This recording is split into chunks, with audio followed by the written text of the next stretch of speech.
So there's a lot of information out there, various studies done, various YouTubers, just various sources out there telling you what's the optimal way to train, right? What's the optimal training frequency? How many days a week should you train? How many times, again, a week should you train? How hard you should train, depending on your goals, right? Obviously, if you're trying to lose weight or if you're trying to gain muscle, there are different ways that you can go about those two. But I'm gonna be particularly focused on gaining muscle, right? And what has worked for me, and what personally, has really been the key differences, the key points that have really made a difference when it comes to my training, right? So again, nowadays, there are a lot of YouTubers out there, a lot of people that are quite dishonest, right? You see all these people. I mean, naturally, when you just start off and you have very little experience and you want to gain some muscle, right? You want to get some outside information, right? You want to gather some wisdom from people who have achieved whatever it is that you're trying to achieve, right? I mean, this is just a natural thing to do. But you have to be careful where you're getting your information from, and you have to more or less just try things out on your own and adjust what works for you based on personal experience. Again, there's a lot of dishonest people out there who are just trying to make a quick buck, right? Saying that they're natural and that you should train, saying that they're natural when they're really not, right? They're on a bunch of steroids, on a bunch of gear, and they're just taking supplements and, drugs that are just enhancing their capacity to build muscle and, attain these unnatural looking physiques, right? And a lot of people fall prey to this, thinking that, they got a natural physique, right? Because they're saying they're natural. So I should just follow them and follow what they do, right? But if you know anything about steroids, you know that, they greatly enhance your capacity to recover. They greatly enhance your capacity to build muscle in a smaller time frame, as opposed to just building muscle naturally, right? So again, it all just comes back to educating yourself and trying things out on your own, and not really and being wary of who you listen to, right? Because again, there's a lot of people out there that are just basically taking advantage of people's ignorance and lack of wisdom and using that to their advantage, or again, advantage, quote unquote. It's very deceptive stuff, very manipulative stuff, again, and it's kind of and honestly, it's just a very dishonest thing to do, right? But again, at the end of the day, these people expose themselves. So again, if you're trying to gain muscle, if you're trying to get into better shape, be wary of the sources that you listen to. So without further ado, I'm just gonna get into what worked for me personally, right? So the vast majority of information out there is telling you that you should train 5 times a week, right? That you should work out as often as possible if you want the best results. Logically speaking, right? If you think about it, you would think that the more exercise that you do, the better your results would be, right?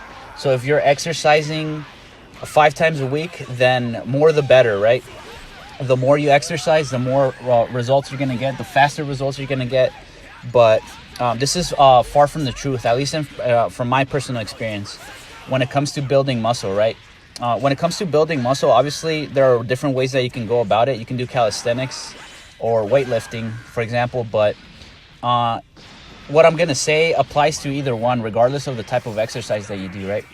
So again, if you don't really think things through when you start off on your journey, that's the baseline mentality that you're going to have, right? The more that I just go hard at the gym and the more time that I spend in the gym, the better my results will be, right? But honestly, from personal experience, I can tell you that this is counterintuitive. Just think about it. Your body is not a machine, right? Well, it is, quote unquote, but it's not a machine, a literal machine, right? Your body needs rest. It can't keep going on forever. You get tired, you get fatigued, your muscles get tired and fatigued, your tendons get tired and fatigued, right? Just your overall feeling of wellness, right, is different when you go work out or when you have a workout, when you lift weights, when you do calisthenics, right? After the workout, you're not going to be at the same level of, I guess, wellness and just baseline, right? baseline levels when it comes to just energy, your hormones. Everything's going to change after a workout, right? So how is it that we think that exercising more when we're in a state of fatigue, when our body is in a state of fatigue, is going to somehow make things better? Your body needs time to recover. Your body needs time to recover the resources, right? To repair itself after working out, which is basically the purpose of a workout, right? You break your body down, you break your muscles down so that they can grow back stronger. But if you're not giving your body enough time to recuperate, you're interfering with that recovery and growth process, right? And you're basically making very little or no progress at all, right? Think about it. If your car is breaking down, for example, and you just keep running it and putting it on the freeway and just pushing it to its absolute limit, and you know that your car needs work on its motor, right? Eventually it's going to break down, and there's going to be other problems that come about, right, because of that. But instead, if you take it to the mechanic and you work on the issue that's at hand, you take care of it, right? You give it its proper maintenance, then the car is going to keep going for much longer, as opposed to if you just kept running it to the ground, right? So it's very similar with our bodies. So basically, if you're trying to build muscle, what has worked for me is I work out intensely for a very short duration of time, right? You can't have intense workouts and you can't have long workouts at the same time, right? The intensity and the time are inversely proportional, right? If you, I guess what I'm trying to say is, if you have long workouts, you can't have the same level of intensity throughout, right? You're just bound to have lower levels of intensity as your workout progresses, right? So what I do personally is I have short, very intense workouts that focus on compound movements, right?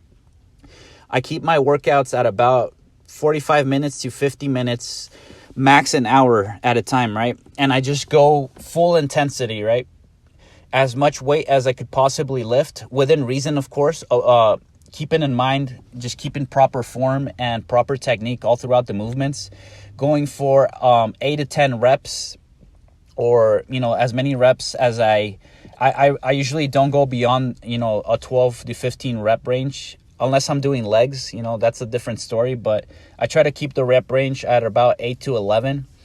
That's before hitting failure, so 10, 11 reps before failure.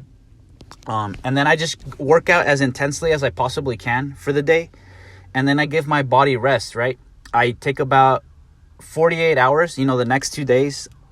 I just give my body time to rest and recuperate. And then I get back into the gym feeling much better than I would if I just went back into the gym the following day or the day after, right? I have found this to be my ideal training frequency. Again, everybody's different. Everybody has different levels of recovery time and levels of intensity that they can withstand, right? So it all just comes back again to your own personal experience. Stop listening to all these fitness YouTubers. Take what you can, what's useful, right? And then at the end of the day, it all just comes back to experience, getting out there and trying it on your own and seeing where it works for you. I mean, if you have a really intense workout and your body naturally recovers within a day or two, and you feel ready to, go to the gym, and you feel motivated to go to the gym and lift some weights, then by all means, right? Then that just means that your body has a different capacity to recover. But again, everybody's different. Everybody's on some sort of spectrum when it comes to this, right? And when it comes to the recovery, which is when the muscles actually grow. Muscles don't grow when you're at the gym, right? That's just the stimulus. That's the stimulus. Lifting weights is the stimulus that your body needs, in order for your muscles to grow. Your muscles actually start growing when you're in recovery, right? When you're sleeping.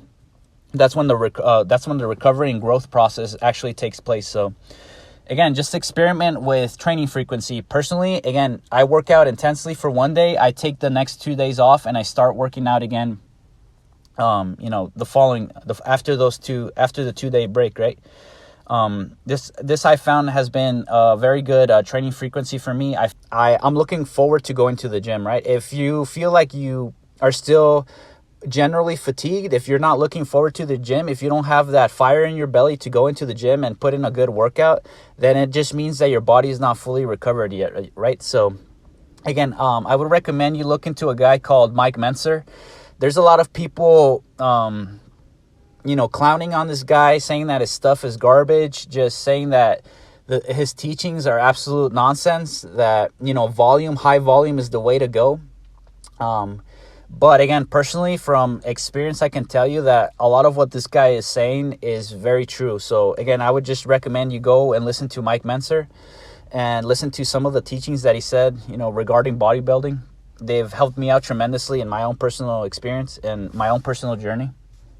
And again, logically, common sense, logically speaking, it makes sense, right? Your body, you break it down, right? You break down the muscles, you give them time to recover and, grow, and you add to the equation proper nutrition, proper rest, and then you feel rejuvenated. You feel that fire in your belly to get back at it, after a few days, and you go to the gym with that energy, right? With that high intensity that I mentioned into your workouts, which is what really makes the difference, in my opinion, when it comes to making gains at the gym, right? Just going all out, giving it your best with good form and good technique, of course, and just repeating the process, right? So again, just listen to your body, listen to your own intuition, listen to your experience. Again, everybody has different levels of recovery, so that's what I would personally suggest if you're trying to make gains at the gym, or with calisthenics, or just trying to gain some muscle in general.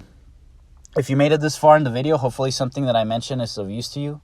If you're new to the channel, welcome. I make videos on self-improvement. I give life advice based on personal experience.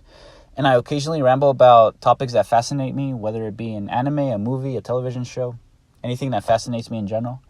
I'm sure that if you stick around, on the channel, that you'll find something of value with some of my videos. Thank you so much for listening. Thank you so much for watching, and I'll see you guys in the next video.